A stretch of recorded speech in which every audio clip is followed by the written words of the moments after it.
To work on something you love to build and love to play is pretty rare in this industry, and I've been able to do that for over a decade. I have very fond memories of the first Gears. When I look back at it, it was a fantastic time to be in the game industry and at Epic in general. As a game developer, you just want people to love your product, right? And today, everybody's so jaded, and it gets crazy.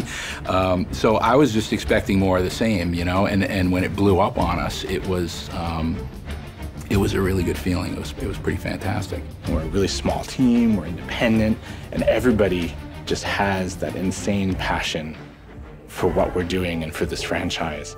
And to be able to focus on that and have it be successful, before I knew it, 10 years of my life had gone by. I started back in 2005 when I took over as the Microsoft producer for Gears of War, and then joined Epic Games and became the producer for Gears of War, and then I took care of it all the way through Gears 1, 2, and 3, and now I'm back working on the next Gears of War. And making a Gears of War game is not something you do instantaneously. It takes years to do. So how do we kind of bring the franchise back to the fans? That Gears of War 1 experience that was 9 years ago now, how do we bring that to Xbox One and do it as quickly and as efficiently as possible, by again having a huge impact by upping the visuals, upping the audio to 7.1, 1080p, 60 frames. It's a way to kind of re-engage with the franchise and move to that next platform, because the next Gears is coming. There just aren't that many examples of a franchise that's so uniquely associated with a console like Gears is with Xbox. Having Rod with his background both at Microsoft and at Epic, I think will be critical to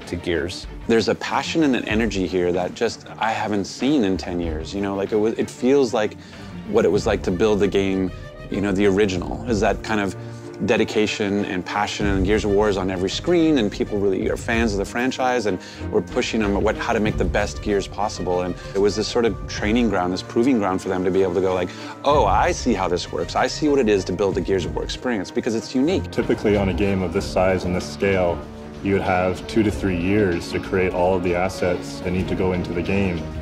In this case, we had just under 10 months.